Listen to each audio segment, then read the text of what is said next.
Mga kapatid, ang pag-uusapan po natin ngayon, matatagpuan natin sa 2 Timothy chapter 4, verse 7. Ito yung pag-uusapan natin, pero itatackle natin hanggang sa verse 1. Okay? Yan. 2 Timothy chapter 4, verse 7. Tayo pimisita yung lahat bilang pag-aaral sa salita ng Panginoon. Sabi ko rito, sundan nyo na lang ako. I have fought a good fight. I have finished my course. I have kept the faith. Tayo manalangin. Ama naming banal Diyos na makapangyarihan sa lahat, Panginoon, maraming salamat sa pagkakataong pinagkaloob sa amin upang muli ay makapagbulay-bulay ng iyong mga salita. Dalangin namin, Panginoon, ang presensya ng Banal Espiritu sa aming kalagitnaan upang magbigay ng kaliwanagan sa aming mga isipan at mga damdamin at naway makarating sa amin, Panginoon, ang iyong mensahe. Salita mo ito, mga tao mo ito, Panginoon, at araw mo ito, nawa maluwalhati ka namin at matuto kami sa iyong mga salita. Maraming salamat po. Ang lahat po ng papuri, pasalamat ay binibigay po namin lahat sa inyo sa dakilang pangalan po ng aming Panginoon, tagapagligtas na si Kristo Jesus. Amen. Okay. Muli, ang pag-uusapan po natin ay si... Ayun. Yan. Okay, ang pag-uusapan po natin dito, sabi ni Apostle Paul, I have fought a good fight, I have finished my course, I have kept the faith. Ang tanong dito, nasa ang sitwasyon ba si Apostle Paul? Bakit niya sinasabi ito?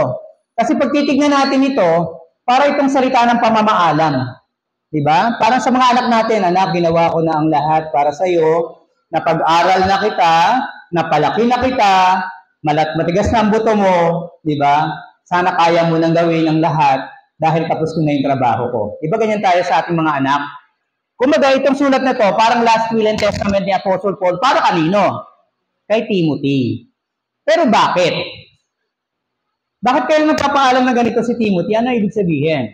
Now look at this. Ang sabi dito sa verse 1, kung titignan nyo, sundan nyo ako, 2 Timothy chapter 4 verse 1, sabi ito, I charge thee, therefore before God and the Lord Jesus Christ, who shall judge the quick and the dead.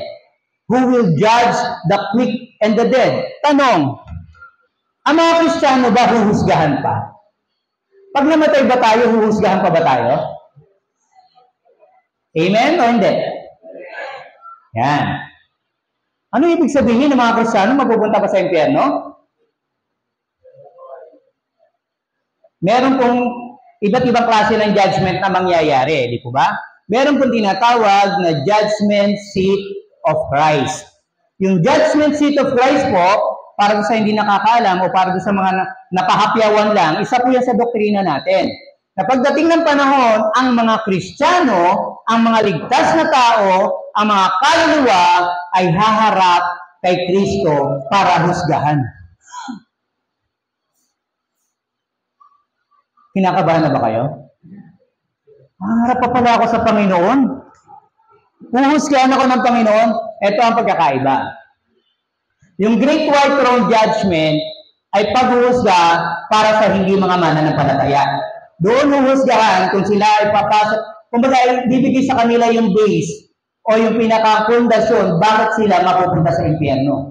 Because God is just.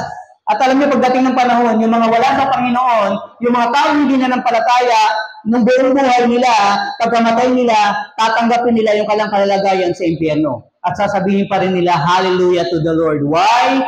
Kasi kahit sila ay doon mapupunta, hindi sila sumampalataya, hindi nila kinilala ang Diyos, pinayagan pa rin ng Diyos na maranasan nila ang mabuhay. Ganun kabuti ang ating Panginoon.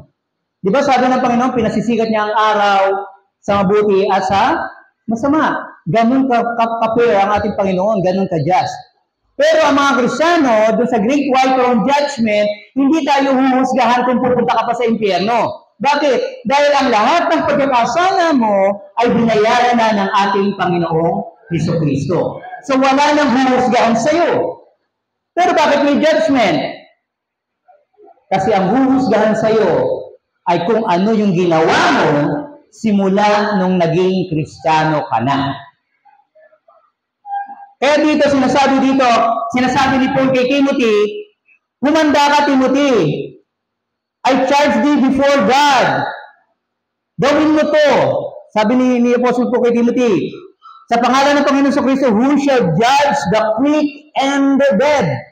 Darating ang panahon, dadating ang rapture, di ba kukunin tayo? May mga unang namatay ng mga Kristiyano at may mga Kristiyanong buhay na kukunin. Lahat tayo ay haharap doon sa judgment ng Panginoong Kristo. Bakit? Para bigyan ng reward. Whatever is rewardable. Kaya ngayon, tayong mga Kristiyano, huwag tayo matakot, husgahan pala ako ng Panginoon. No. Ang husgahan na yon ay para sukatin kung ano yung karampal ng kabuyan na ibibigay sa iyo ng Panginoon sa pagpapagal mo bilang isang Kristiyano. Dapat po nating malaman na hindi po madaling maging Kristiyano. Akala lang nila. Manampalataya ka lang, ligtas ka na. Manampalataya ka lang, tatagapin na ng Panginoon. Tandaan nyo, hindi po madaling manampalataya. Naging lesson nga ito sa Sunday school nyo kanina eh. Sino mata na Sunday school? Ayan. Sino yung hindi? Hindi nyo alam. Sorry. Okay? So ano ibig sabihin? Doon ipinakita, doon sa Sunday school nyo, doon sa binigay ni Pastor Bong na outline, pinakita doon kung ano yung maging kalalagayan ng mga Kristiyano dito sa mundong ito. Ano naman ang mga dapat nating gawin? Na tayo ay hindi bahagi ng mundong ito. Na tayo ay hindi dapat magpakasasa o magpakaano dito sa mundong ito dahil bukas makalawa, aalis tayo dito. At ang ating tahanan ay doon sa walang hanggan na kasama ng ating Panginoon. Hindi ko sinasabi na huwag kayo magpakayaman. Hindi ko sinasabi na huwag kayo magtrabaho. Hindi ko sinasabi gawin yung maaliwan ang buhay nyo. Hindi yun ang usapan. Ang usapan ay yung lahat ba ng ginagawa mo ay nakasang-ayon sa kalooban ng ating Panginoon. Kasi whatever is done in faith, yun lang ang mayroong halaga sa harapan ng ating Panginoon. At anumang ginawa mo sa mundong ito na hindi sa pananampalataya ay walang silbi. Mayaman ka dito sa lupa, pagdating mo sa langit, sino ka at ano ka. Diba? Now ito, si Apostle Paul, sabi niya dito, I have fought a good fight. I have finished my course. I kept the faith. Ano ibig sabihin? Ano sinasabi ni Paul? Paul, ano sinasabi mo? I fought a good fight. Anong fight? Tandaan niyo mga kapatid, every day of our life is a fight. Parang boxing yan. Parang boxing yan, ang buhay natin. Every day we accept punches mula sa mundong ito, mula sa buhay, mula sa mga struggles. Ano ibig sabihin? Kailangan tayong lumaban at magpatuloy. Saan? Sa ating pananampalataya at pagkilala sa ating Panginoon, regardless of the situation. Marami kasi na kung dumadaan sa pagsubok, parang nababawasan yung pagkakristyano.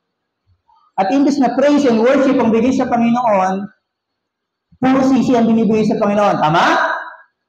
Ganun ba tayo? Well, sasabihin ko sa inyo, natural na tao kayo. Kasi dadaan talaga tayo doon. Pero ang mahalaga, ang sabi ni Paul, I have fought a good fight. Ang boksingero, kahit si Pacquiao nung lumalaban sa boxing, magaling si Pacquiao. Pero napansin niyo ba, tinatamaan din siya ng suntok. Nanginginig din ang tuhod niya. Bumabagsak din siya. Pero anong mahalagang ginagawa ni Pacquiao? Every time na bumagsak siya, tatayo siya. At ipagpapatuloy niya yung laban. Hindi ko kung bumagsak ka ng ilang beses, talo ka na. Ang mahalaga, lumaban ka hanggang sa dulo, hanggang sa madesisyonan yung laban mo, kung panalo ka ba o talo ka. Pero yung taong isang suntok pa lang, laglag na at hindi na tumayo, talo na talaga yun. Kung dumadaan ka sa pagsubok, nagupo ka ngayon, huwag ka sumuko.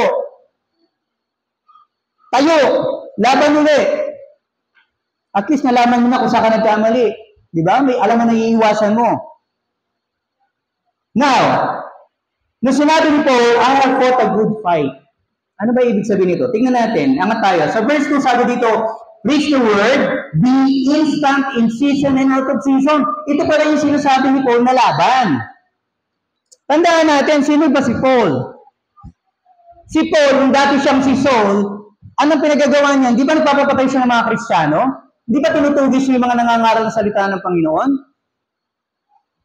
Ano sabi ni Paul? I am the chief of all sinners.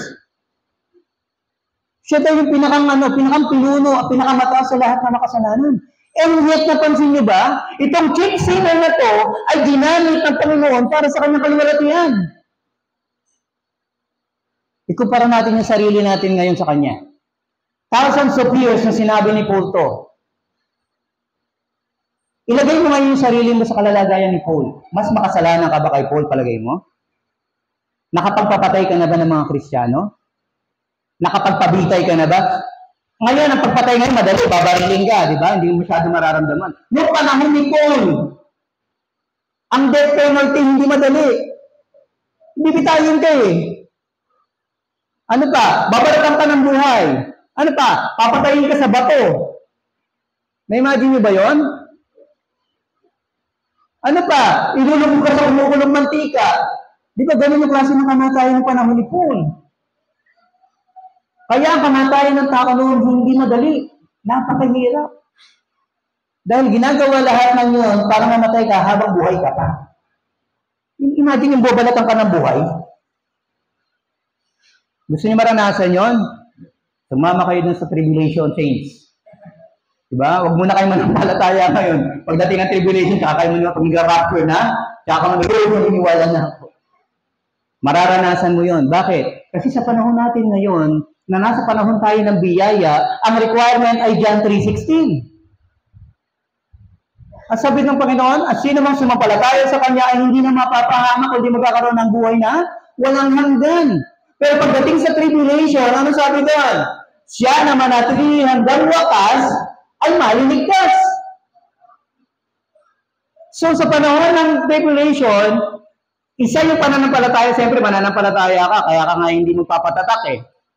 Pero ang sabi doon, manatili hanggang wakas. Ang problema, pagdating doon sa tribulation, ang sabi ng Bible, hihingin mong mamatay ka na, habulin mong kamatayan, tatakbo ang kamatayan. Di ba? Gusto ko na mamatay. Yung kamatayan, tumatakbo sa'yo, tumatakas. Nagbigti ka, buhay ka pa rin. Nakabiting ka lang, pero buhay ka pa rin. Imagine, nagsaksak ka, butas-butas yung katawan mo, buhay ka pa rin.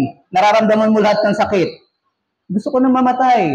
Bakit? Dahil napakahirap ng torture na gagawin ng mga antikristo sa mga Kristiyano. Alam kaya ni Paul to? Alam nila to. Bakit? Dahil nireveal na sa kanila ng Panginoon, sila nga ang sumulat nito eh. Sila nga ang nagkwento nitong mangyayaring na to eh. Kanino kinikwento? Kanino inihanda? Para sa atin. 2,000 years ago, sinabi ni Paul to. Pero pansinin nyo rito. Bakit tumagilid yung aking ginagawa? Ang sabi ni Paul, I have fought a good fight. Sino ba si Paul? Ano bang laban na dinaanan ni Paul? Tandaan natin na si Paul, bago siya naging Paul, nung siya ay Saul, isa si Saul sa pinakamayaman during his time. Si Saul ay estudyante ni Gamaliel, na si Gamaliel, which is the beauty of the law. Ano ibig sabihin? Si Saul ay isang abogado. Nung hindi pa sa Kristiyano, meron dalawang posisyon, dalawang katatayuan si Saul. One, he is a Jew. He is a rabbi. Ibig sabihin, alam niya ang batas ng Israel. Alam niya ang batas ng kanyang mga ninuno. Pangalawa, siya ay ipinanganak na opisyal ng mga Romano. Bakit? Dahil ang tatay niya ay mataas ang katungkulan sa Romans. So si Saul lang ang mayroong dalawang katatayuan. Bilang isang Romano at isang Jew. See? Kaya nga kaya magpapatay ni Saul eh. Pag nakita kanyang mananampalataya, si Stephen, di ba? Pwede niya utusan yung mga tao na kapaligid sa kanya, patayin niyo nga yan. Dahil sa kanyang kalalagayan bilang isang opisyal ng Roman Empire. Imagine? Ano pa? Si Saul po, during his time, tinutugis niya yung mga Kristiyano. Pag napalitaan niya may mga Kristiyano doon, pupuntahan niya, papapatay niya lahat yan. Pero ano nangyari? Paano siya naging Paul? On the way to Damascus. Si Saul na hindi kumikilala sa Kristyanismo, hindi kinikilala ang Panginoon. Pero on the way to Damascus, na nakasalubong niya ang Panginoon, ano sabi niya? Sabi ng Panginoon sa kanya, Saul, Saul, why Why do you persecute me? Ano sabi ni Saul? Panginoon, kailan kita pinersecute? Yung hinahanap niya, yung pinagmumulaanan niya, yung mga pinapapatay niya, tinawag niya, Lord. Ano ibig sabihin? Nabuksan ang pangunawa, nabuksan ang mata ni Saul. Pero nabulag siya doon. At nakilala niya ang Panginoon. Sabi niya, kailan kita Panginoon pinersecute? See? Ganun ang Panginoon. Tayo, na mga Kristiyano ngayon, di ba ganun din ang kalalagayan natin dati? Akala natin yung ating kinalalagyan lima. Pero nung dumating ang salita ng Panginoon sa atin at gumalaw ang Holy Spirit sa loob natin, tayo ay na born again. Na ginawa naman pangalan ng iba. Yung experience natin, ginawang pangalan ng iba. Diba? Born again sila, tayo Baptist. Pero ano nangyari? Ano ibig sabihin? Napansin nyo ba yung transformation ni Paul na dating pinakamataas makapangyarihang tao sa sosyalidad ay naging isang fugitive, naging patago siya. Di ba? Tatago siya. Every time may mga Roma, sumatago siya. Bakit? Dahil ipinangangaral na niya ang ibang helyo. Yun yung sinasabi ni Paul na I have fought a good fight. Bakit? Dahil kahit saan pumunta si Paul, ipinangangaral niya ang gospel ng Lord Jesus Christ. He declares. Kanina nga napag-usapan namin ano ba yung Matthew, Mark, Luke? Ano ba yung Gospels? Sa totoo lang, sino dito sa atin nakakalam? Ano ba talaga yung mga four Gospels? Ano ba yung Matthew, Mark, Luke dyan? Ano ba yung Revelation? Ano ba yung Ephesians? Ano ba yung Galatians? Ano ba yung Corinthians? Sasabihin natin, ano po yung part ng Bible, ng 66 books? Pero kung tutusin, all it is what? The journal of the disciples. Witness nila yon, personal nilang karanasan yun sa Panginoon at isinulat nila para malaman natin.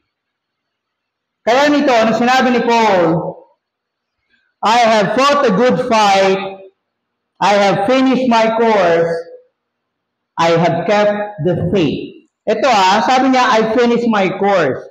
Una, sabi niya, I have fought a good fight. Lumaban siya. Tapos pangalawang sabi niya, I have finished my course. Pag sinabing course, meaning to say, there is a certain rule. May rules. Diba? Walang laro na walang rules. Tama? So, ibig sabihin, kung ito ina-apply ni Paul sa buhay ng mga Kristiyano, meaning to say, tayo dapat ay lumalakad according to the rules. Yun yung paglaban, yun yung pagtakbo. Hindi pwedeng tumatakbo kung saan-saan. Diba? Ibig sabihin, may rules. Paano mo malalaman yung rules? Ano sabi ng Bible? Search the Scripture. Ano sabi ng Hebrews? Huwag niyong hayaan ang mga pagtitipon na gaya ng ginagawa ng karamihan. Bakit? Saan ba kayo natututo? Saan natin nalalaman ang kalooban ng Panginoon? Sa labas ba? Saan? The church. So, sabi ng Bible, lumakad kayo at lumaban kayo. Sabi ni Paul, I have finished my course. Paano niya nalaman na natapos niya? Paano niya nalaman na tama yung dinaanan niya? Kasi sinusubaybayan niya yung panuntunan ng laban niya. Pero maraming Kristiyano, basta ako nananampalataya ako, basta ako wala akong tinatapakang tao, basta ako nagka-tithes and offering ako. No. Sabi ng Bible, search the Scripture. Paano mo search ng Scriptures? Actually, tapatan tayo dito. Sino pa dito yung merong quiet time? Nga? Sino dito yung gumigising na madaling araw para manalangin? Nga? Diba? Pagdating ba natin sa panahon, pagdating sa dulo, masasabi din natin yung sinabi ni Paul, Lord, I have finished the course. Nagampanan ko, Panginoon, sinundan kita hanggang huli. O Kristiyano lang tayo pagdating na linggo. Ito yung sinasabi ni Paul. 2,000 years ago, pinapaalalahanan. Pansinin niyo ito. Meron pa ako sa pansin sa inyo mamaya. Sabi nito, I have kept the faith. To be able to keep something, dapat meron ka. Tama? Sabi ni Paul dito, I have kept the faith. Tinangkilik ko ang pananampalataya. Anong pananampalataya yun? Anong pananampalataya natin? Yung ating mga doktrina. Saan mo matatagpuan ng mga doktrina? Sa internet? Sa YouTube? Sa Facebook? Sa TikTok? Di ba? May nag-hallelujah, naka-two-piece. Hallelujah to the Lord, naka-two-piece. Tapos feeling mo nag-worship ka na, ay, maka-Diyos talaga to. Ambira. You see? So saan mo makukuha yung faith? Yung foundation ng faith? Yung structure ng faith? Saan mo makikita yan? Sa church. The problem is, marami sa mga Kristiyano, diba? Sa internet na lang ako kasi manonood. No. Kasi walang personal connection yun sa inyo. Akala nyo lang. Kanina napag-aralan din namin, di ba? Anong ginagawa ng mundong ito? Pinalalablaw ang pananampalataya ng tao sa pamamagitan ng multimedia. Di ba? Maraming tao, nung isinulat ang Hebrews, palagay nyo hindi alam ng Panginoon na mangyayari ang panahon natin ngayon na meron na tayong internet, meron tayong Bluetooth, meron tayong YouTube, lahat ng wireless connection, palagay nyo hindi alam ng Panginoon na mangyayari yan. Yan ang dahilan kung bakit isinulat ang Hebrews 10. Paalalahanan ng mga Kristiyano na huwag niyong kalilimutan ang pagdalo sa mga gawain ng Panginoon. Personal connection. Makakamayan mo ba yung nasa internet? Mayayakap mo ba? Makakausap mo ba? Magsishare ba sa'yo ng problema niya yon? Magsishare ba sa'yo ng kahinaan niya pag nasa internet? No. Paano ka gagamitin ng Panginoon para sa kapatid na yon? Wala ka. See? Paano palalakasin ng Panginoon ng pananampalataya mo at makikita mo yung pinagdadaanan pala yung pinagdaanan ko na. Yung pinagdadaanan ko pala, pinagdaanan itong isa. You see? Sa church tayo ini-strengthen. Sa church tayo pinalalakas ng Panginoon so that we will be able to run the race and to accomplish whatever is put by God. Makabagong panahon, pero wag po tayong sumama sa babagbabago. Panatilihin natin yung ating pananampalataya. Kaya po may structuring ang church. Kaya po nagpapagod yung pastor ninyo dito magsulat ng Sunday school. Ang dami niyang ginagawa, ang dami niyang pinupuntahan na church, pero he takes time. Kaya po yung mga Sunday school teachers niyo, binigyan ng Panginoon ng talent to teach. Bakit? Para i-train at i-prepare ang mga Kristiyano. Ang problema, nag-prepare sila buong isang linggo, tapos pagdating ng Sunday, isa lang yung umattend sa Sunday school. Di ba? Kasi, tapos pag tinanong mo, matagal na akong Kristiyano, matured na ako. Uwe. Di ba? Tapos pag tinanong mo dun sa mga doktrina nila, di ba? Hindi alam. Why? Because we failed to follow the structure and the instruction of the game. Now look at this. Pansinin nyo dito. I have fought a good fight. I have finished my course. I have kept the faith. Napansin niyo yung structure ng pangungusap? Sino dito mga teacher? Meron ba dito mga teacher? Anong tawag dito sa tense na to? Past? Perfect? Tense. Isipin mo si Apostle Paul, nung panahon na ina-invento pa lang ang pagsusulat, ang grammar structure, alam na niya kung paano isulat. Sinulat nito in past perfect tense. Ano ibig sabihin? Occurring, continuing. Yung laban na to ay hindi natapos sa kanya. Bakit itinuro niya kay Timothy to, sinabi niya na magpapatuloy ito. At nung pagkatapos ni Timothy, dumating ka rino sa New Testament Church. After the New Testament Church, kailan dumating? Sa atin. At ibig sabihin nito, the fight is not over. Kasi continuing ito, kaya nga past perfect ang ginawa eh. Nakaraan na ito, pero ito magpapatuloy pa rin hanggang ngayon. Parang yun yung bilin mo sa anak mo, di ba? Anak, pag namatay ako, di ba? Yung mana, hati-hatiin yung magkakapatid. Eh, namatay ka. Ano gagawin ng anak mo na pinagbilinan mo? Ay, patay na si nanay, hindi na effective yun. Ay, patay na si tatay, hindi na effective yung bilin. Akin na lang to. Hindi ko papaalam sa mga kapatid ko. No. Kapag perfect yan, pag perfect yan, ibig sabihin yan, papatuloy yan, hindi natatapos yan. Hanggat may bumabasa yan at niyayakap, yung prinsipyo na yan, magpapatuloy yan. Ano ibig sabihin? The fight is not over with Paul. Dahil lahat ng natututo kay Apostle Paul, katulad nyo ngayon, kailangan natin yakapin ito at magpatuloy sa atin. At magpapatuloy ito. Sabi ng Bible, teach faithful men that they may teach others also. So hindi ito matatapos hanggat mayroong Kristiyano. Right? So ano ibig sabihin? Pansinin niyo dito. Sa verse 3, pansinin niyo to. Bakit sinabi ni Paul to? Sa verse 2 muna pala. Sabi nito, preach the word, be instant in season and out of season. Be instant. Manindigan kayo. Magpatuloy kayo. Saan? Naisip niyo ba yon? Sabi ni Paul, be instant in season and out of season. Tapos bigla may nagtanong, saan? Di ba ganyan tayo? Kapatid, patuloy lang. Bigla nagtanong yung kapatid, saan kapatid?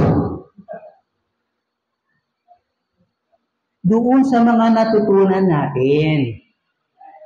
Diba? Yung mga biblical proceedings, hindi nag-aaral yung mga pastor, hindi biniyayaan ng Panginoon yung mga pastor, yung mga teachers, ng talinong ganyan, para lang mabaliwala. Kaya yung binless ng Lord ng mga gifts na ganyan, kasi upang ihanda ang kanyang church. Sa panahon natin ngayon, hindi katulad ng panahon ni Apostle Paul. Noong panahon ni Apostle Paul, sabihin mo Kristiyano ka, magpabaptize ka, anong kasunod noon? Diba? Persecution. Pugutulo. Samantala ngayon, pag sinabi mong Kristiyano ko, ay oo. May mga tao ngayon sa labas sabihin mo hindi ka Kristiyano, no? Sabay ilag. Bakit? Susuntukin ka ng sigurado. Dahil hindi mo siya sinabing hindi siya Kristiyano. Yung mga tao na hindi kilala ang Kristo, ayaw nila tawagin silang hindi sila Kristiyano. Pero yung mga Kristiyano na may Kristo, pag sinabing hindi sila Kristiyano, ngingiti lang. Mali. Di ba? Mali. Dapat ang mga Kristiyano ang magpatawag na Kristiyano at manindigan sa panahon na sinasabing siya ay hindi Kristiyano. Ngayon ang problema dito, ano yung paninindigan natin? Be instant daw in season and out season. Pansin nyo rito. Karugtong nito, reprove, rebuke, exhort with all long suffering and doctrine. In doctrine. Sa mga teaching. Ang problema, paano mo malalaman yung teaching ng Lord Jesus Christ, you're forever absent and forever late. Maunawaan naman ako ng Panginoon. Bira. Diba? Sa mga Kristiyano naririnig yun. Maunawaan naman ako ng Panginoon, Pastor No. Dahil darating ang panahon na kailangan nating manindigan sa ating mga pananampalataya. At dapat yung pinaninindigan natin, yung pananampalataya natin, ay kilala natin at alam natin. Pag sinabing Kristo, sino na si Kristo? Alam niyo ba ang daming Kristo ngayon? Kristo sa sabungan. Kristo ng Mormon.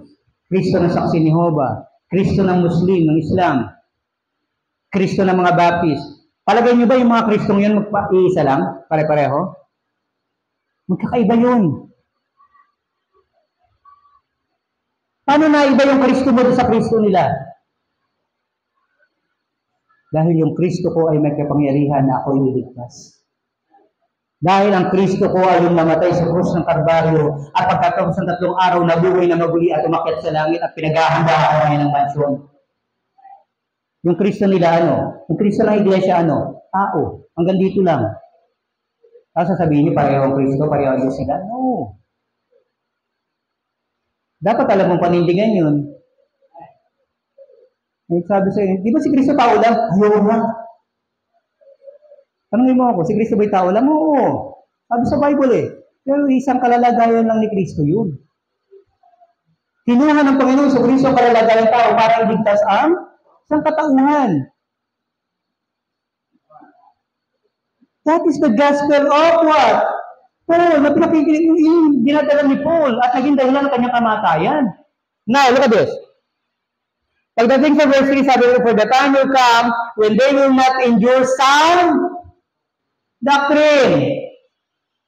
2,000 years ago sinulat ito. At sinabi ni Paul, ito yung mga bagay na dapat yung panindigan. Darating ang panahon, maraming tao hindi na makikinig sa tunay na katuruan. Bakit? Kasi masakit sa kanila. Hindi ka aya-aya. Napansin niyo ba ngayon? Ang general doctrine ng mundo ngayon is what? God is love. Pansin niyo ba? Tapos pati yung simbolo ng promise ng Panginoon sa flood, ginagamit ng tao ngayon sa kabaliktaran. I'm sorry kung may mga membro dito ng LGBTQIA 1, 2, 3, 4, 5, 6, 7, 8, 9, 10. Yung promise ng Lord sa flood, na patunay ng kanyang pangako, ginagamit ngayon sa pag-aaklas. At ipinapakita nila yung kabaliktaran ng paninindigan. Mali sila. Ikaw tama. Pero ba't sila naririnig, ba't ikaw hindi? Naisip mo ba yon? Bakit sila pinaglalaban nila kahit mali? Bakit ikaw ng tama, hindi ka nakakipaglaban? At hindi ka nagpapakilala? Yun sinasabi ni Paul. When the time comes sa buhay ng bawat isang Kristiyano na manindigan sa kanilang pananampalataya, dapat manindigan ng isang Kristiyano. At kapag may mga bagay na dapat linawin, ang mga Kristiyano dapat naglilinaw. Ang problema mga Kristiyano nagiging tahimik, secret Christian. Meron bang ganun? Now, look at this. Sabi dito, I have kept the faith. Ngayon pwede natin sabihin to, Pastor, I have kept the faith. Anong klaseng faith? Saving faith ba yan? Yan ba yung faith na ibinigay ng Panginoong Kristo sa iyo? Yan ba yung regalo ng Panginoong Kristo na pananampalataya sa iyo? Or it is the faith of the world? Na very vague. Maraming tao naghahawak ng Biblia at akala mo totoo. I'm sorry to say, katulad halimbawa, napag-uusapan lang naman. Halimbawa si Soriano, di ba? Sumalangit nawa. Kung nasaan man siya ngayon. Nung panahon na nagtuturo siya, may nagtanong sa kanya na isang, di ba, bisita. Sabi niya, alam niyo po lahat ng salita ng Diyos at malinaw sa inyo at sa inyong samahan. Ligtas po ba kayo? Paano po malalaman kung ligtas tayo? Ano sabi ni Soriano nun? Walang nakakaalam, ang Panginoon lang. Kung ikaw tatanungin ngayon, ligtas ka ba? Alam mo ba ang pananampalataya mo? Alam mo ba ang pangako ng Panginoon mo? Kasi kung hindi masisigurado ng tao ang kanyang kaligtasan habang buhay siya, para saan yung mga mansyon na piniprepare ng Lord Jesus Christ sa heaven? Para saan yung kamatayan ni Kristo sa krus? Wala lang? Paano yung pagbiyak ng Panginoon sa templo? Yung klase na pagbibigay o pagsasakripisyo para sa kasalanan. Bakit biniyak ng Panginoon yon? Bakit tinapos ng Panginoon ang pagbibiyak ng pagbibiyak ng sakripisyo? Kasi meron ng Kristo na sasapat sa lahat ng utang.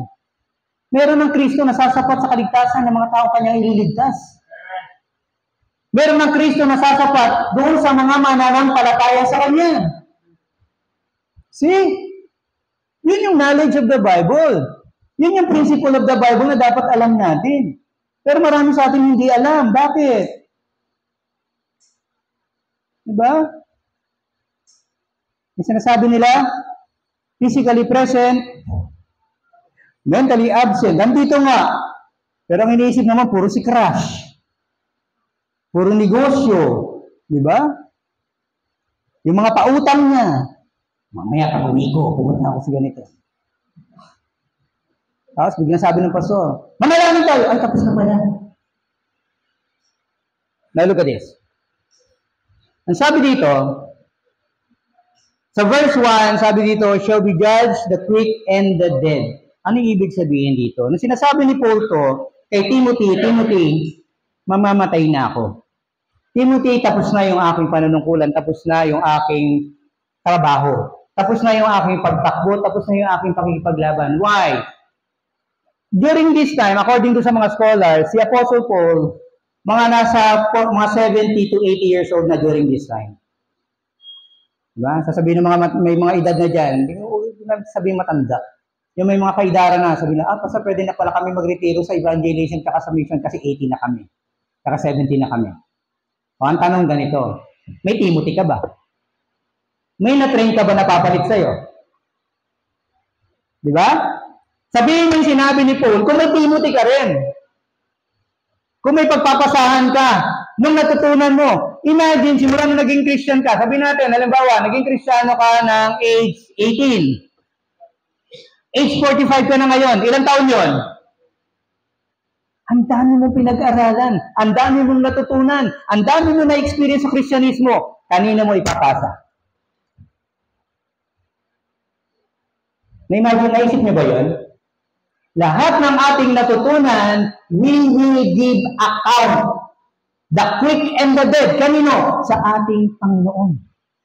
Ang sabi ng Bible, mabuti pang hindi ka na natuto. Kaysa natuto ka, tapos sinalikuran mo. At hindi mo ginawa. Bakit? Dahil mananagot ka doon sa nagbigay sa'yo. Sa Panginoon. Kaya ang sinasabi ng Paul kay Timothy, Timothy, tandaan mo to. Gawin mo yung mga gawain na to. Panindigan mo, takbuhin mo itong tinakbo ko. Panalunin mo. Why? Because one of these days, magbibigay sulit ka sa iyong Panginoon.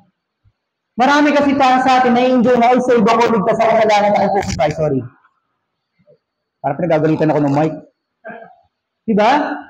Marami sa atin ganun ay save ako. Pero nakalimutan natin na one of these days, haharap ka sa iyong Panginoon. At tandaan mo, pagpasok mo sa langit, ang Panginoong Jesucristo sasalubong sa iyo at magsasabi sa iyo, tapat at mabuting lingkod, pumasok ka sa aking kaharian. Kailan ka naging tapat? Saan ka naging tapat? Saan ka naging lingkod? Imagine yun? Kasi akala natin, kapag naging Kristiyano na tayo, tumanggap tayo sa Panginoong Jesucristo, nagsisimba tayo sa isang iglesia, ginagawa na natin yung ating gawain bilang isang Kristiyano. No! Pribilehiyo lang yun. Pribilehiyo yun na binigay sa'yo ng Panginoon. Hindi ka karapat-dapat. Pinili ka niya, tinawag ka niya, dinala ka niya sa kanyang gawain, at binigyan ka niya ng buhay na walang hanggan. Pribilehiyo yun. Pinagtrabahuan mo ba yun? Regalo yun. So, pribilehiyo yun. Ngayong mananampalataya ka na, anong gagawin mo bilang isang anak? Kaya nga, ang sabi ng Bible, ang mga pastor at ang mga dapat meron silang control sa kanilang mga pamilya. Bakit? Dahil ang iglesia ay parang isang pamilya. Kapag tumanggap ka sa Panginoon, di ba? Ang sabi ng Bible, John 1:12, ginawa ka ng anak ng Diyos, nung mananampalataya ka. At dahil anak ka na, ginawa kang tagapagmana ng langit. Gawin natin, halimbawa, ang pamilyang pisikal. May inampong kang bata, kasi tayo sa totoo, tayo mga ampon. Give ye power to become the son. Power to become the son. Ano binigyan? Binigyan ka lang ng karapatan na hindi ka dapat karapat-dapat. Ngayon, meron kang pinulot sa kalye. Hindi karapat-dapat na maging anak mo. Kinuha mo, kinupko po, pinag-aaral mo. Nakagraduate ng college. Diba? Dumating ng 30 years old, palamon mo pa rin, pakain mo pa rin. Matutuwa ka? At darating na pipirma ka ng last will and testament mo, ipapamana mo lahat sa kanya? Bakit? Inampon mo, kinuha mo, kinupupon, binigyan mo ng lahat ng bagay na dapat ng pangailangan niya, sinagot mo lahat, and yet naging pabigat. Hindi nag-function, hindi gumalaw. Ngayon imagine natin tayo. Kinuha tayo ng Panginoon mula doon sa kawalan, mula sa pagpunta sa impyerno, ihahan tayo ng Panginoon. Papunta na tayo ngayon sa langit. At the age of 18, 19, 20, 25, ng iba 50, swerte, may sino ng panahon. Pero simula nung naging Kristiyano, ano naging ganap? Walang pagbabago sa buhay. Diba? Palaaway pa rin, palamura pa rin, madamot pa rin. Nanampalataya nga, pero walang pagbabago, walang effective pananampalataya sa Kanya. Ang tanong, saan papasok yung sinasabi ni Paul? Good fight. Diba? Win the race. Keep the faith. Nasaan yung faith? Hindi nakikita sa buhay. Sabi nga na kanina ng MC, di ba? Malumanay akong mag-preach. Now look at this. Sabi to, I have fought a good fight. I have finished my course. I kept the faith. Doon muna tayo sa dalawa. I have fought a good fight, I have finished the faith. Ang fight, kung sa boxing may rules, di ba? May mga bagay na pwedeng gawin at hindi pwedeng gawin. Sa boxing, sa rule ng boxing, suntukan lang. Hindi pwedeng manipa. Di ba? Pag boxing nanipa ka, ano mangyayari? Disqualified ka or deduction sa point. Tama? Sa takbuhan, sa marathon, di ba? Meron din yung qualification. Hindi pwedeng isang lalaki sasama sa takbuhin ng mga babae. Bakit? Magkaiba sila ng physical strength. Iba yung endurance ng lalaki sa babae, kaya hindi sila pwede paglabanin sa isang laban ng takbuhan na pareho sila. So may rules. At kapag sumali ka sa takbuhan, meron silang nilagay na daanan kung saan ka tatakbo. Walang shortcut. Di ba? Yung takbuhin mo, tatakbuhin mo yan, sabay-sabay kayo dyan at namamonitor kayo ng lahat. Right? Ngayon, pag ang ginawa mo, nag-shortcut ka, di ba, maaaring mauna ka, totoo. At dadating ka doon sa finish line na mauna ka. Pero ang tanong, mananalo ka ba? Anong mangyayari sa'yo? Disqualified ka. Now, ano ibig sabihin? Ang sinasabi sa atin dito ni Paul, mga Kristiyano, nung panahon niya to 2,000 years ago, sa panahon natin sinasabi ni Paul, kung tatakbo kayo, takbuhin niyo ng maayos. At tumakbo kayo ayon dun sa panuntunan na ibinigay ng Panginoon na takbuhin mo sa buhay mo. Kapag sa takbuhin mo, meron mga obstacles dyan. Diba? May mga babatong daan, may mga maputik na daan, may madulas na daan, na hindi tama yung suot mong sapatos, diba? At ikaw mismo hindi ka handa. Uulan dyan, aaraw dyan, di ba? May mga ganong pangyayari pagbabago. Ano man ang takbuhin mo, dapat na doon ka lang sa daan na itinakda ng Panginoon para lakaran ang takbuhin mo. Kasi pag umiwas ka, umalis ka, at pag nag-relax ka, pwede ka makarating sa finish line, pero you will not win the race. Why? Disqualified ka. Bakit? Hindi mo sinunod yung panuntunan. Okay? So, paano natin makikita yung panuntunan? Magbasa ng Biblia, umattend ng church. Akala nyo wala lang yung church? Bahagi yan ng pagdidiretso ng Panginoon sa mga buhay natin para lumakad tayo ayon doon sa panuntunan ng Panginoon. Bakit? Pastor, basta Kristiyano ako. Kahit hindi ako sumasama sa evangelism. Basta Kristiyano ako kahit hindi alam ng mga tao. Pansinin niyo to. Sa verse 7, baba kayo ng konti. Sa verse 8, sabi ko, henceforth, there is laid up for me a crown of righteousness. Merong reward. Merong pabuya ang pagtakbo ng tama. Diba? Merong reward ang pagiging Kristiyano. The first reward is what? Tinatawad ang mga kasalanan mo. The second reward is what? May mansion ka sa langit. The third reward is what? You are being accepted by Christ. Tinanggap ka kahit hindi ka karapat-dapat. You see? Ginawa, sabi dito, crown of righteousness. Ito, subukan natin. Paano tayo magkakaroon ng crown of righteousness? Kaya ba natin maging righteous? Ang righteousness, ang isang word ng righteousness, pag tinranslate mo sa ibang salita, alam mo kung ano ibig sabihin ng righteousness? Holiness. Marami sa atin hindi alam kung ano ibig sabihin ng holiness. Uy, maging banal, maging banal, maging banal. Pero pag kinalaman, ano ibig sabihin ng pagiging banal? Yung may ano dito, may bilog dito. Diba? Tapos ka ganun kalagi. Alam niyo ba yung salitang holiness, pag tinranscribe o tinranslate nyo, ang ibig sabihin nun ay righteousness. So dito, sabi dito, crown of righteousness, crown ng kabanalan, ibinigay sa iyo ni Kristo. Banal ka ba? Sino dito banal? So paano tayo makakatanggap nito? Sige nga. Kung tayo ay makasalanan, nasabi ni David sa Psalms 51, behold, I was shaken in iniquity and in sin did my mother conceive me. Pinaglihi ako, ipinanganak ako, pinalaki ako sa kasalanan. Saan manggagaling ang kabanalan? Ano na? Kay Kristo. Sa mga uma-attend ng church, alam nila yun. Pero sa hindi uma-attend, hindi nila alam yun. Ang tawag po sa doktrina na yun, double imputation. Your sin imputed into Christ's body on the cross. Kaya nung napako si Kristo doon, ano sabi ni Kristo? Eli lang mo sa baktani. Bakit? Ama. Bakit mo ako pinabayaan? Bakit?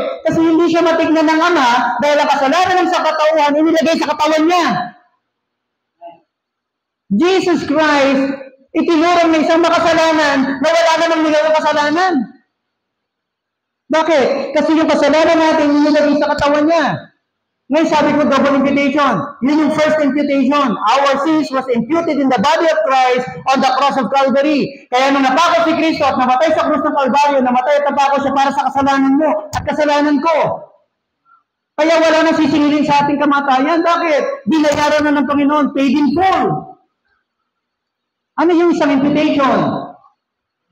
Ito naman ang kahalagahan kung bakit ang Kristo ay pinanganak sa sabsaban, nabuhay ng 35 years, lumaki, naging mama, nangaral, at ang sabi ng Bible, walang kasalanan na makikita sa kanya simula ng kanyang pagkabata. Ano ibig sabihin? Jesus Christ lived righteously, holy.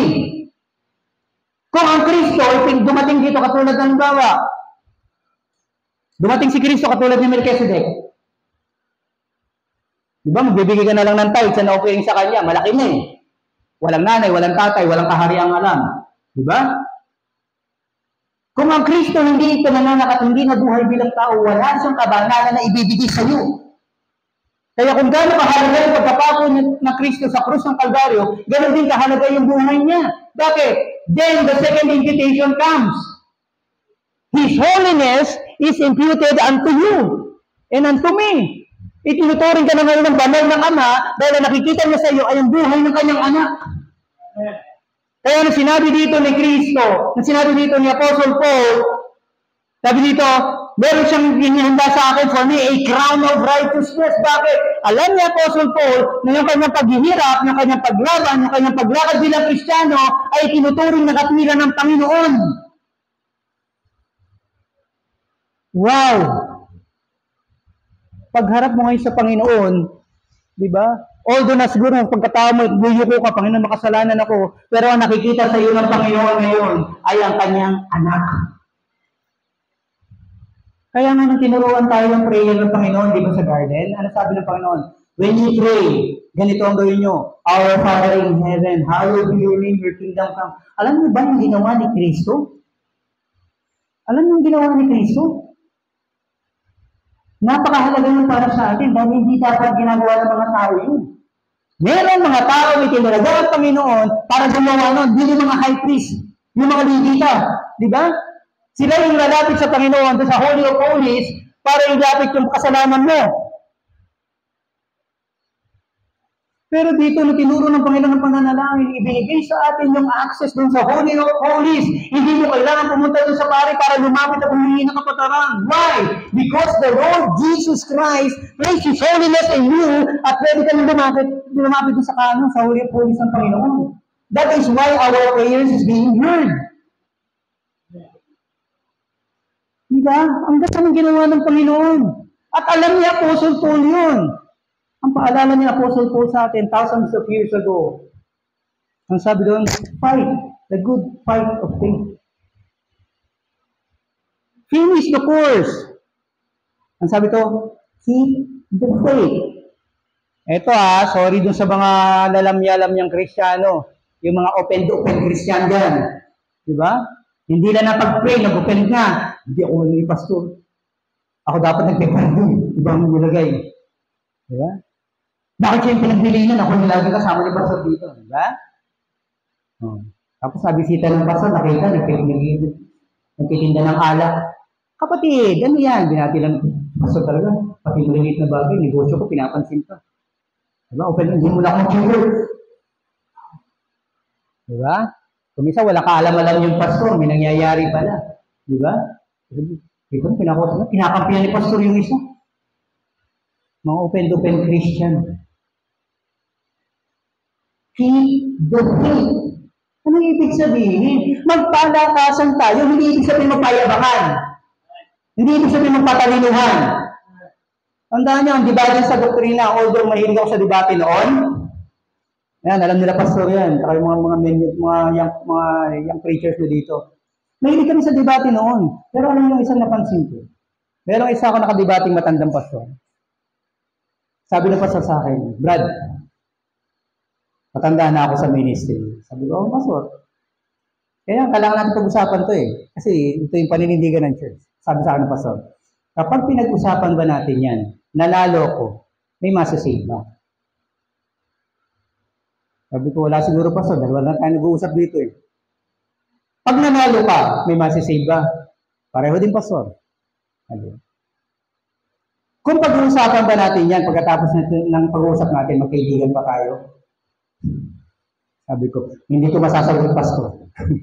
Bakit? Karamihan sa debate, anong nangyayari? Kung minsan kasi, baptist sa baptist nagdidebate, di ba? Sa mga minor doctrines, minor teaching. Tapos, pagdating ng paghiwalay nila, isipin nyo to, meron ka ng dalawang klase ng baptist. Nakita nyo? Napansin nyo? Ngayon ang tanong, ano ba ang inutos sa atin? Ito na, bengbang din ako ni Pastor Bong dito eh. Brad, ano ba ang Great Commission? Ano ba gawain natin bilang ano? Nung nandun pa kami sa kabila, ano pa sa kabila ito eh? Sabi ko, go ye therefore and preach the gospel, baptizing them in the name of the Holy Spirit, teaching them to observe all things whatsoever I've commanded you. O, asan dyan ang debate? Wala, Pastor. O, sige, umayo ka na. Kaya magkaibigan pa rin kami ni Pastor hanggang ngayon. Why? Kasi dapat alam natin yung mga markers. Alam natin kung saan yung lalakaran natin. Alam natin kung ano yung inuutos sa atin ng Panginoon. Yung mga extra na gagawin natin na hindi makakatulong sa pagkaligtasan ng tao, huwag na natin gawin. It's a waste of time. Diba? Si Apostle Paul, pansin yung ipaalala ni Apostle Paul sa 1. Sabi dito, sa 2, sabi niya, reprove, rebuke, exhort.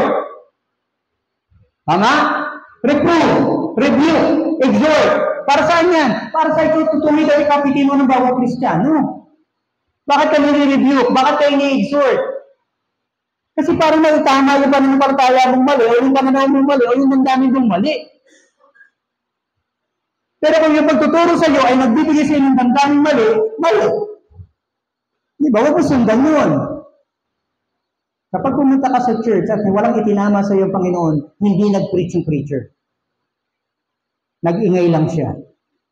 Pag alis na ngayon dito, after this preaching, at wala kayong natutunan, wala kayong nakuha, hindi ako nag-preach. Bakit? Kasi hindi nangusap sa inyo ang Panginoon. Kung walang itinama sa damdamin nyo o sa pananaw nyo, kung walang ipinakitang biyaya ang Panginoon sa kaligtasan binigay sa inyo, sa preaching na ito, hindi ako nag-preach.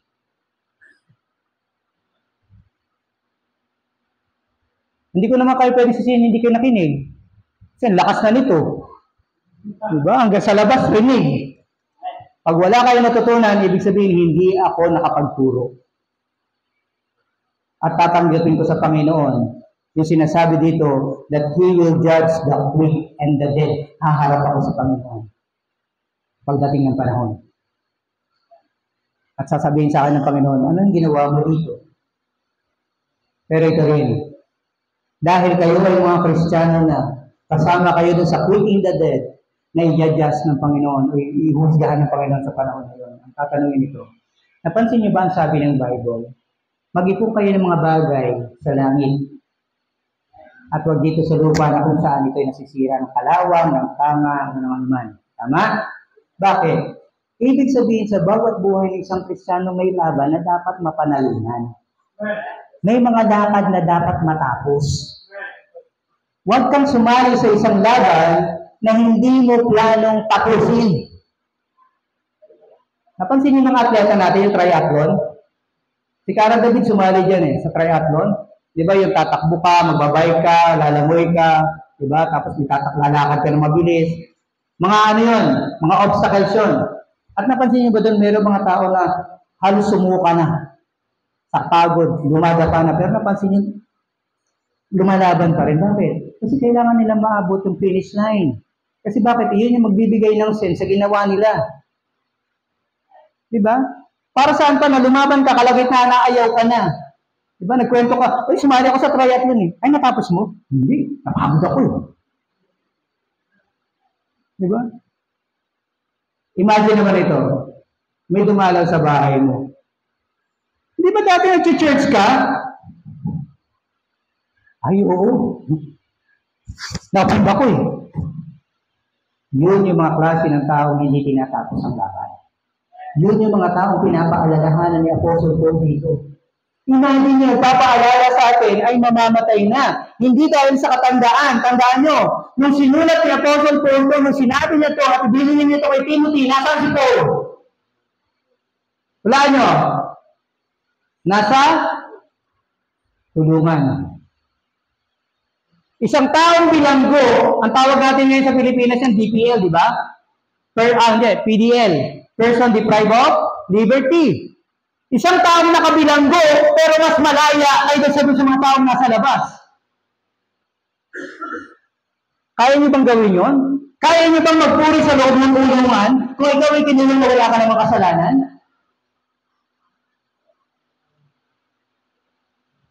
Si Apostle Paul ay kinulong. Ang pagkakasala lang niya ay tinuturo niya yung gospel. Pinaninindigan niya, sabi niya rito, pinaninindigan niya yung kanyang pananampalataya, kaya siya naandoon. At kung para sa atin yan, kung titignan natin sa panahon natin, extreme na yun. Makulong ka dahil sa iyong pananampalataya at paniniwala.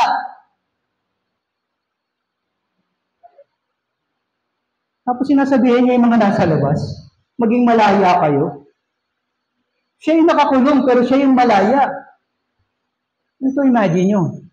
Tayo mga Kristiyano, pero para tayong walang pagka-Kristiyano. Alam niyo kung minsan, mayroong mga nagpapatotoo. Kasi, paano po ang gagawin niyo kung pinanganak ka sa Kristiyanong pamilya, tapos kung nag-aaral ka na sa sekular, meron ka nakamit doon, hindi naman sila mga Kristiyano, pero parang mas Kristiyano pa sila sa pamilyang pinanggalingan mo. Kung ako yung tatay nun, luluhod ako, papasok ako sa kwarto, iiyak na ako sa Panginoon. Lord, bakit gano'n na nakikita niya? Ibig sabihin, dahil hindi ko na ipapakita ang pagiging Kristiyano. Bakit nakikita niya mga Kristiyano yung hindi Kristiyano, samantalang ako Kristiyano, tagasunod mo, di ba?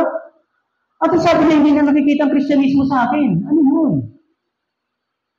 Pag gano'n ang nangyayari sa pamilya mo, you pray and ask the Lord, why? There is something wrong with your Christianity. Hindi mali. Ang sabi ng Ephesians, but the fruit of the Spirit is what? Love, joy, peace, long-suffering, gentleness, goodness, faith, temperance, meekness. As such, there is no law. Napansin niyo ba yung ending nun? As such, there is no law. Bakit? Kasi yung mga karakter na yun ay hindi karakter ng tao. Karakter yun ng Holy Spirit na dapat nagmamanifest sa iyo kung ang Holy Spirit ay nasa iyo na. Pero bakit hindi nakikita? Nagpa-register ka sa mali. Di ba? Kailangan makita yung persona na yun sa iyo, personalidad na yun sa iyo. Bakit? Dahil nananahan na ang banal na spirito sa iyo. At dapat pagmamanifest yun. Parang ganito na yan. Pababawin natin. Nag-aaral ka. Anong course nyo? Engineering.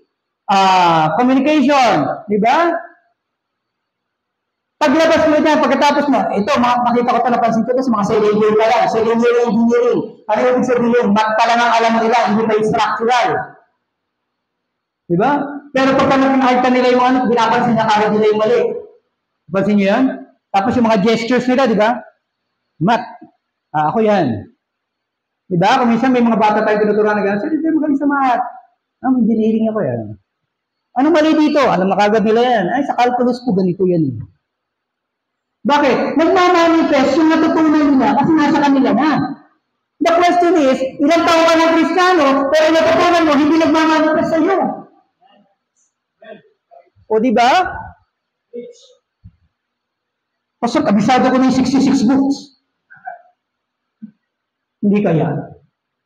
Hindi pa sir, kabisado ko talaga. Ito lang, nagbago sa iyo. Diba?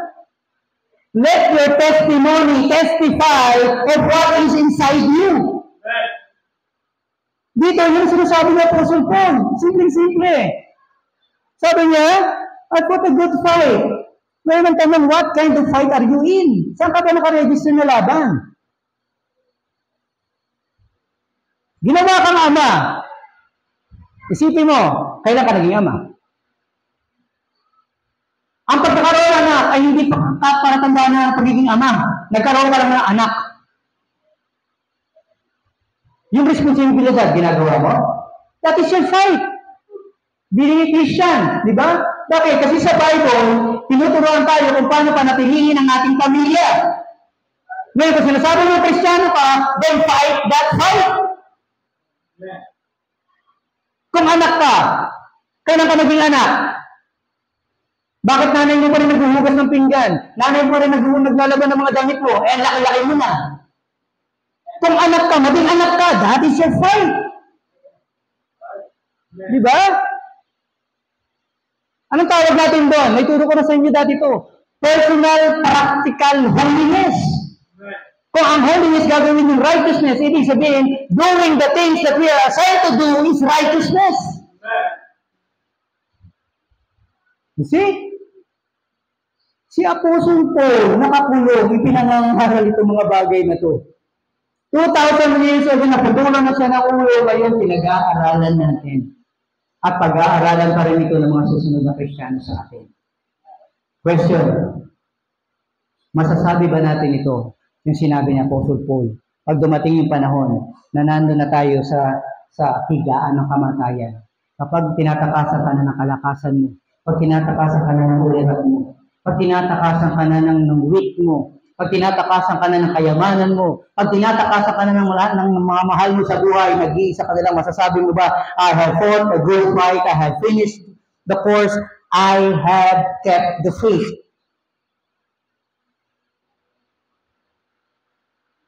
Yung iba, 2 taon pala sa ministry, babackslide na eh.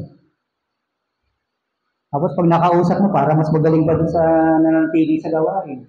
Right? Ang ministry, ang pagiging Kristiyano po ay hindi palakihan ng utak. Ano sabi ng Bible? God chooses the ways of this world to confound the wise. Alam niyo ba na ang Biblia, kahit ang attorney, ang doktor, ang mga teacher, hindi maunawaan ang Biblia? Pansin niyo ba yun? Maraming matatalinong tao kahit yung mga scholars. Di ba? Nagkakamali sila sa interpretation ng Bible. Why? Because the Bible needs the Holy Spirit. Bakit? Nung isinusulat ang Biblia, tandaan nyo na ang author niya na yung Holy Spirit, ginamit lang yung mga tao para isulat yan. Ngayon, babasahin mo ito, pag-aaralan mo ito. Imagine how broad the mind of the Holy Spirit is. Kung titignan mo siya sa kanyang kalalagayan bilang Diyos, gano'ng kalaki ang utak ng Diyos? At kakayanin mong ilagay ipasok na sa utak mo na 2.8, 2.5 pound lang? Tatanong, bakit po 2.8, 2.5? 2.5, sorry girls ha, ang utak ng babae is 2.5. Ang lalaki, 2.8. So, supposed to be mas matalino ang lalaki. Pero kung minsan, hindi eh. No? Sa mga bahay, ang babae nag-lead eh. Sinabi ko na sa'yo! Maglaba ka! Now look at this. Imagine this. Bakit hindi ito maunawa ng mga tao? It is because they lack the presence of the Holy Spirit, which is elemental and vital in studying the Word of God. Nakita ko mga pastor, kung turuan yung ano tuturo yung Trinity. Ganyan, tatanungin, mali at sagot, sasabihin ko, ang tanda mo na. Hindi mo pa rin naintindihan. Ang Biblia po ay kakaiba sa lahat na pinag-aaralan. Dahil ang Biblia hindi maunawaan ng sino man unless the Holy Spirit works in you. Kaya pag nasa bahay ko at pinag-aaral ng salita ng Panginoon at biglang para yung kwento ng dumaloy sa utak niyo, ibig sabihin the Holy Spirit is working. Ngayon ito naman, nalaman mo yung ibig sabihin. Ano gagawin mo? Baka nagkamali ng Holy Spirit, niliwanag ang utak ko para maintindihan. Para sa akin lang to. Bukas makalawa, mamamatay ka na. Nasaan yung natutunan mo? Nasaan yung nalaman mo? Nasaan yung nireveal sa'yo? You are supposed to share. yung natutunan mo. Uy, Brad, nabasa ko ito, pag-usapan natin. Tama ba yung pangunawa ko dito? Siya na hindi alam yun, magkakaroon din siya naman, ayaw mo. See? That's how the word works. Now, tingnan nyo to. Pansinin nyo to. Alam ko, marami na sa inyong nakabasa nito. Pero alam nyo ba na ito yung laman ng salitang ito? I fought a good fight, I finished my course, I have kept the faith. For what? Ang sabi dito sa 8, for me a crown of righteousness which the Lord, the righteous judge, shall give me at that day. Ano ibig sabihin? Lahat ng pinagpaguran natin bilang isang Kristiyano, simula na maging Kristiyano ka na, lahat ng ginawa mo sa pangalan ng Panginoon, sa loob ng pananampalataya, hindi lalampas yan sa paningin ng Panginoon. And everything will be rewarded according to the things that you have done in faith. Pero yung mga bagay na ginawa mo na hindi sa pananampalataya, walang kabuluhan. See? Why? There is a reason bakit pinuno doon. Sinabi sa verse 1. Diba? O sa verse 1 na sinabi doon, we will judge the quick and the dead. Bakit? Kasi pinaalalahanan ng mga Kristiyano, Timothy, Paul, Christians today. Ano sabi ng Panginoon? Ingatan mo lahat ng inyong ginagawa at ginagalawan. Bakit? Pagdating ng panahon, pagsusulitan niyo sa inyong Panginoon. Huwag tayo mga nanganay. Sa langit naman ako pupunta. Okay lang.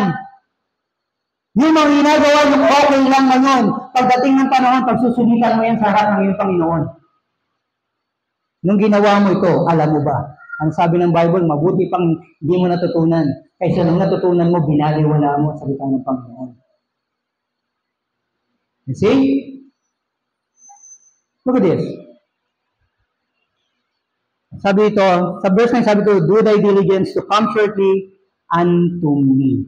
May instruction. All the Apostle Paul, napansin niyo ba? Si Apostle Paul, sabi niya, chief of sinners siya. Tayo din. Ako, hindi ko masasabing matino ako sa inyo. O mas matino kayo sa akin. Lahat tayo ay nagkasala at lahat tayo ay may sukatan ng Panginoon. Sabi ni Apostle Paul, siya ay chief sinner. Pero ginamit siya sa ministry. Tigilan na natin, mga Kristiyano, yung gagamitin natin lagi, makasalanan ako, baka hindi ako tinatawag ng Panginoon sa ganyan. O baka hindi ako gagamitin ng Panginoon sa ganyan. O baka ganito, ganyan. Tigilan na natin yun, dahil person lang yun, ang demonyo sa'yo. Do the work, and let the Lord judge you at the time. Diba? Gawin mo lang ang gawain na binigay sa'yo ng Panginoon. Hindi naman ibibigay sa'yo ng Panginoon niya, kundi para sa'yo eh. Diba? Kung pumasok ka dito sa church, ano ba yan? Yung mga kortina dito, hindi naman mga maayos, parang ano, wala man nakabuhay-buhay. Tapos maghahanap ka ng iba. Sis, ikaw nga magpalit ng kortina. Maghanap ka nga ng mas maganda. Napansin mo ba na ikaw yung nakapansin? Diba? Ano ibig sabihin? Kaninong gawain yun? Wala sumasagot ka. Diba? Kasi ikaw yung ginamit ng Panginoon, binuksan ng mata mo at pinakita sa iyo yung pangangailangan, ibig sabihin, ikaw yung pinapacitate o binigyan ng Panginoon na kakayahan para gampanin yun. Diba? Huwag ka maghanap ng iba.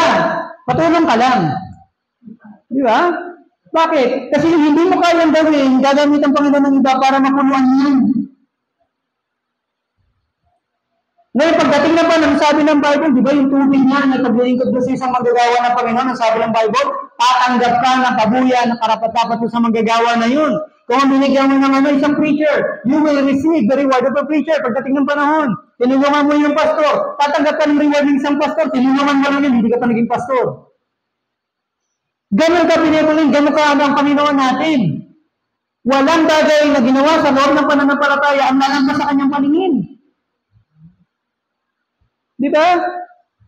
Dumating sa kuna, ikaw ang maalwan na binigyan ng Panginoon ng pagkakataon na maging maalwan. Nakita mo mga mawalan ng nangangailangan. Nakita mo sila ang kanyang pangangailangan. Ang gagawin mo? Gamitin mo yung blessing na binigay sa ng Lord. Why? Because one of these days, iiwanan mo naman lahat yan eh. Palagay niyo ba meron tayong pag-aari dito sa mundong ito? Alam niyo ba lahat ng bagay na meron tayo ngayon? Puro hiham? Bahay at lupa. Binili mo, may titulo ka. Di ba? Sa iyo ba yan?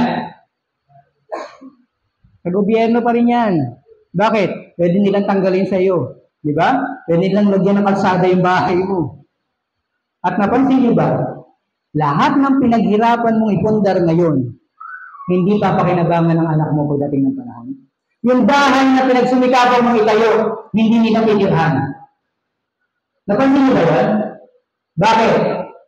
Kasi gagawa sila ng sariling landas ng buhay nila. Yung bahay na pinagtinignan mo, titignan nila dyan, obsolete na. Hindi na uso. Yung bintana hindi bagay. Yung ilaw hindi bagay. Yung sahig hindi bagay. Ang gagawin nila, bibenta nila yan. Samantala nung nabubuhay ka, buong buhay ka nagtrabaho. Diba? Pagdating mo ng 50 years old, na-accomplish mo, may bahay ka na, ang ganda ng bahay ko. Pagdating ng 51, namatay ka.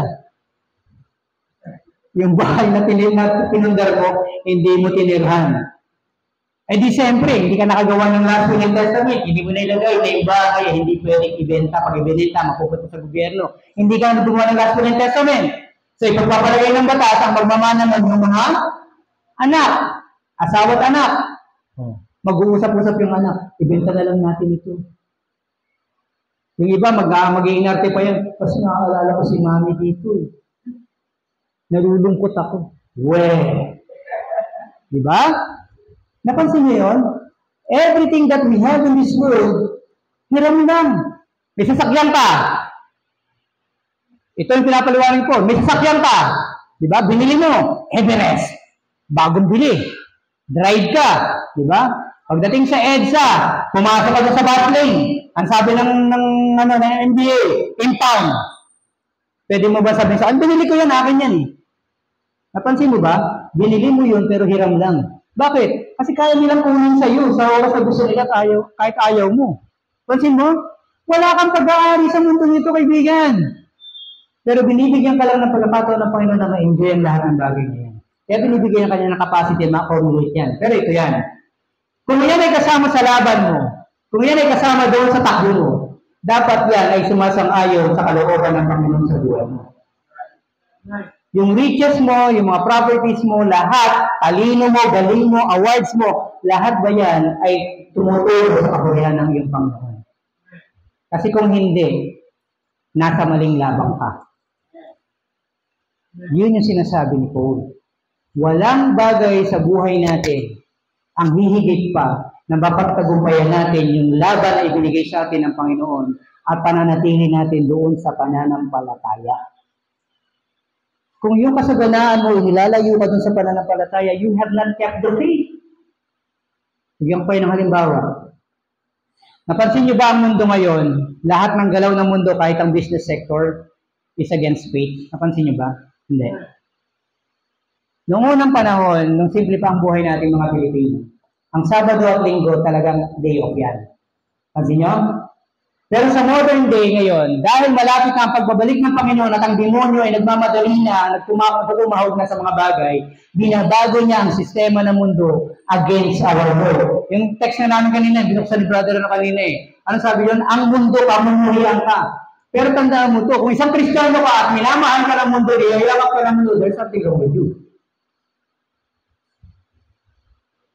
Binabago ng demonyo ang takbo ng mundo. Yung normal na galaw ng tao, ang gabi tulog, ang araw gising. Pero sa panahon ngayon, sige nga. Napansin niyo ba? Pumunta ka dyan sa EDSA, sa Crossing, sa Quezon City, lahat ng may call center. Ang oras ng trabaho nila sa gabi kung saan dapat ikaw tulog. Pansinin niyo ba ito? Sa batas natin, ang normal na talagang day off ng tao is Saturday and Sunday. Satsan. Kasi kinikilala ng batas natin ng mga relihiyon. Pero napansin niyo ba ngayon? Ang ibibigay sa yung day of Monday, Tuesday, Wednesday, Thursday. Pero iiwasan nila ang Saturday, Sunday. Usually, nakakapag-day ng Saturday, Sunday, mga TL. Diba? Mga TL, manager, ka-accounting, lahat yan. Wala sa Saturday and Sunday. Kaya hindi ka pwedeng kumuha ng pera o mag-day off ng Saturday and Sunday kasi wala sasagot, wala bibirma. That is how the devil manipulates. That's how the devil manipulates. Ngayon, nasaan ang laban nating mga Kristiyano? Nasaan yung paninindigan natin sa ating pananampalataya? Nung panahon namin, bagay, siguro iba yung panahon namin noon. Pag nag-apply kami ng trabaho, at nagtatrabaho na kami, at sinabi ng supervisor namin na Saturday, Sunday, papasok ka, magre-resign kami sa trabaho na yun. Kasi bakit? Hindi na ako makapagsisimba eh. See? Ganon kami manindigan noon. Pero sa panahon ngayon, pag sinabi ng supervisor, Saturday, Sunday, pumasok ka, anong gagawin ng mga membro ngayon? Pupunta doon sa pastor. Pastor, may pasok po ako sa Sunday. Hindi po muna ako attend. Tama? Kaya kung sabi ng tatay, yung nanay, ay sabi mo kay pastor, hindi mo na ako makaka-attend kasi may pasok kami. Where is the fight of the faith? Sabi ni Paul, I kept the faith. Tandaan nyo ang tinalikuran ni Paul, yung kanyang estado. Bilang isang abogado, bilang isang mataas na tao, bilang makapangyarihan tao, tinalikuran ni Paul lahat yun. Tayo, may tinalikuran na ba tayo para sa Panginoon na magbibigyan na bagay? Wala pa. May naisuko na ba tayo sa Panginoon sa mga buhay natin? Wala pa. Pero may tinanggap na tayo, kaligtasan. May tinanggap na tayo, pangako ng Panginoon. May tinanggap na tayo, ano yun? Yung pagtanggap sa atin ng Ama. Bagaman tayo ay mga makasalanan. Marami na tayong tinanggap. Pero ang tanong, yung Panginoon natin, may tinanggap na ba sa atin? Now, pagsasara nito, sa closing nito, itong magiging hamon natin. Ikaw ba si Timothy? Kung ikaw si Timothy, ito yung challenge sa'yo ng verse na to. Willing ka ba to fight the good fight habang nabubuhay ka pa? Sabihin natin ako. Actually ako, sa totoo, nung namatay yung wife ko, nandun na naman tayo, no? Sorry testimony ko kasi yun. Nung namatay ang wife ko, hanggang ngayon, ang dealing ko sa Lord, kunin mo na ako sa panahon kung kailan mo gusto kunin. Gamitin mo yung natitira kong buhay para sa kaluwalhatian mo. Why? Because I have nothing to do anymore. Sa totoo lang, wala na akong gagawin at wala na akong magagawa pa. Kasi nung panahon na ang asawa ko kasama ko, siya yung focus ko kasi inaalagaan ko, di ba, kinikare ko, iniikot ko sila, tapos gusto ko maging strong siya sa kanyang pananampalataya, and God answered it kasi namatay yung asawa ko ng payapa. Ang sabi niya, dati ang sarap pala, kasi nagturo ako ng about heaven. Sabi, sarap pala maging saan sa langit, gusto ko na umuwi sa langit. Alam ko, na one of these days, magkikita kami. Kaya ang sinasabi ko sa Panginoon, if I have done whatever that is of me, di ba, kung yung laban na panalunan ko na ba, hindi ko alam. Yung course na tapos ko na ba, hindi ko alam. Yung pananampalataya, yung palagay ko alam ko. Pinaninindigan ko pa rin hanggang ngayon. And so, what is left for me? Take me, Lord. Diba? Paharap ako sa Panginoon. At pagsusulitan ko lahat ng mga bagay na ibinigay niyo sa akin na hindi ko tinupad. Kayo rin.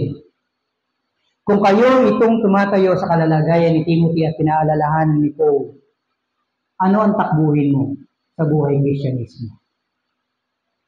Ano yung gawa, ano yung laban mo? Sabi ko nga kanina, di ba, example natin, kung ama ka, ang laban mo, pagiging ama, maging anak ka. Kung anak ka, maging anak ka. Kung nanay ka, maging nanay ka. Marami ako nakitang nanay, tumanda na tayo, hindi marunong magkalaga ng anak eh. Diba? Tapos sasisihin, bakit ka naging ganyan bata ka, naging ganyan ugali mo, hindi naman ganyan ugali ko, kasi hindi mo nalagaan. Huwag ka magtaka. Ito yung mga laban natin bilang mga Kristiyano at dapat sa lahat ng laban makikita ang pagiging Kristiyano. Paano mo malalaman kung tama yung pakikipaglaban mo? Alamin mo yung instruction of the game. Read your Bible. Attend every services. Hanggat mayroong pagkakataon. Tandaan nyo, dahil malapit na dumating ang panahon, ipagbabawal na ang Biblia. Alam niyo ba na mayroong mga bansa na pinagbabawal na mag-quote ng verse ng Bible? Sa Israel mismo, bayan ng Diyos. Bawal ka mag-quote ng verse ng Bible, otherwise makukulong ka. Lalatiguin ka.